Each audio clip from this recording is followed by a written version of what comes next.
I still remember the arduous hours I spent kneeling on the porous church floor when I was younger. Being in a family with very strong religious roots, I was only able to distance myself from all the mysticism around us after adolescence. While I didn't mature, I had my mother praying by my side while my grandfather watched and waited, then blessed us with some prayer that I have never heard very well and allowed us to do our things. I never met my grandmother, but even my father says that even my mother doesn't look as much like her as I do. Big eyes, brown skin, dark hair, big teeth.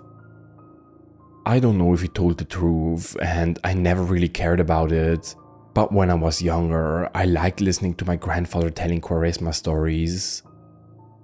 In general, to be quite honest, I always really liked Quaresma, and how it seemed cooler to play with the scary stuff, summon spirits and run away when faced with any strange thing. Quaresma is based on the 40 days before Easter, and my grandfather always said to be even more careful during those days while I go outside. I never really understood what he meant, because there was only one street that took us to the city, and the closest city to us was 2 hours away. I would never be able to go very far alone, and even as a young girl I knew that. Not to mention my skepticism, which later led to my current relationship with religion being agnostic. My grandfather never wanted to explain himself much to me, but my mother once told me what, perhaps, messed with him so much. I still remember the night she told me the story. I woke up very cold and thirsty. I got up wrapped in the blanket and ran down the hall to the kitchen. On the way, I passed the living room and there was my mother. She sat in front of the window that led to the chicken coop outside. She looked tired, but thinking more about it today, I imagine it was an episode of insomnia. She saw me running, and when I came out of the kitchen, she called me and held me on her lap. My mother talked to me, lit candles when the lamp outside the house began to switch off, and told me, if I remember correctly, that we were in the middle of the Quaresma, which, according to her, made the night energy more intense. I remember laughing about it and asking her to tell me stories. At first she didn't agree, but I mentioned my grandfather and my mother looked thoughtful. I mentioned the fact that my grandfather didn't like to talk about this period. My mother looked at me with those narrow eyes and smiled at me, started rocking me on her lap and talked about when she herself was younger. To be more precise, when she was my age. The city was even smaller in those years, just a cluster of businesses with a few houses around it and farms like ours far, far away. When my grandfather was younger, he was a more active merchant. He took goods in his old cart in the morning and returned with it empty in the evening, leaving my grandmother alone with my mother and her brothers.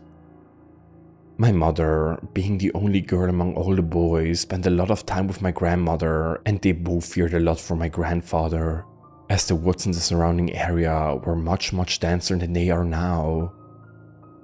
My grandfather once came back with the cart full and very upset, shouting that everyone needed to get into the house and that they shouldn't leave until Easter.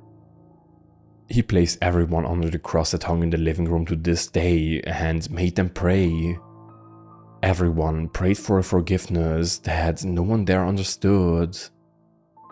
My mother accidentally overheard the conversation between her parents in the morning.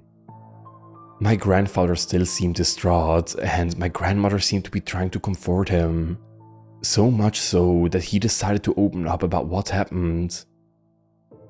He sold almost nothing on the day in question and was frustrated. The movement apparently had been low, as most families were traveling. Frustrated, he took the products and began his journey back. As always, he was returning during sunset and remained calm. But the darker the way got, the more his horse seemed hesitant to move forward, galloping slower and constantly choking along the way as he stopped abruptly many times. My grandfather, through all this movement of the horse, noticed that further along the road there was a person. Someone who, even from afar, he could recognize some shapes like the short-brimmed hat and the pointed cane full of details. He moved the horse forward until he could see the person. A tall man, relatively pretty but common. By city standards, tan skin, trimmed hair, and a prominent smile. My grandfather could only notice the stranger's clothes. A white overcoat with social shoes matching the hat. Regardless of who it was, my grandfather probably acted cordial because he didn't see a man there, but rather a money sign. The man introduced himself as Christopher, and my grandfather offered to take him wherever he needed to go. The horse stamped its hooves, not wanting to continue, but my grandfather certainly paid no attention to that. Christopher was friendly, but he started asking strange questions about my grandfather's life, especially about his family, his wife, and his only daughter.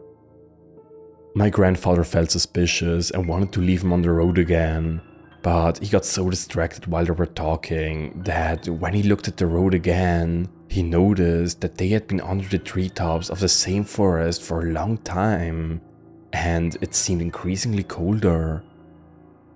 Christopher made a very nuanced proposal, it seems. He offered to buy everything in the cart as long as he could spend the night at my grandfather's house. My grandfather was not happy to hear this and vehemently denied it. He said that Christopher did not like this but remained silent, which scared my grandfather and made him push Christopher onto the road. As soon as Christopher fell to the ground, my grandfather whipped the horse and got out of there in a hurry. He says he only managed to leave the forest after putting the dagger he carried between his teeth and praying for protection. He asked so much that when he walked back home, it didn't take him more than a few minutes to leave the trees behind him and see his chicken coop. My grandmother was the only one who saw my grandfather in the cart, and she was the one who discarded the now rotten goods that were accumulating. My mother saw her check them one by one and throw them in a hole to bury. That night, my grandfather shouted at everyone as mentioned before. My mother obeyed him and remained at home all these long 40 days. The problem, however, was that only she noticed that something about her father was different. He smelled like sulfur. My mother said she tried many times to ask her father what was wrong, but he just yelled at her for being noisy and causing trouble. My grandfather became increasingly aggressive, wanting no one to go beyond the confines of the house, especially at night. Unfortunately, he was unable to stop my grandmother from going out on one occasion to fetch a basket she left behind at the back of the house. My grandmother disappeared, and my mother says that my grandfather, despite not wanting to sell the house, took everyone to the city, and it took years for everyone to decide to return, take care of the farm, and continue the family business. My mother says that she always felt that my grandfather didn't tell my grandmother everything, that he left out something, and that until then he never told anyone. She also said that she found my grandmother's wedding ring along with a hat when the family decided to return home. She kept these things until she met my father, who never knew about this story. But because he was as religious as my grandfather, he never questioned his father's-in-law behavior. She said she doesn't know where the ring is, and after I got older, I forgot that little detail. Recently, however, I received a letter that I only found out about when I visited the post office and found out that this item was pending. It's not a letter exactly, it's just an envelope with a photo and a ring. The problem with all of this, besides the ring that reminded me of the story, is that the photo is of me as a child. I know I should ask my mom about it to confirm any suspicions, but to be honest, I'm a little scared of what kind of answer she can give to me.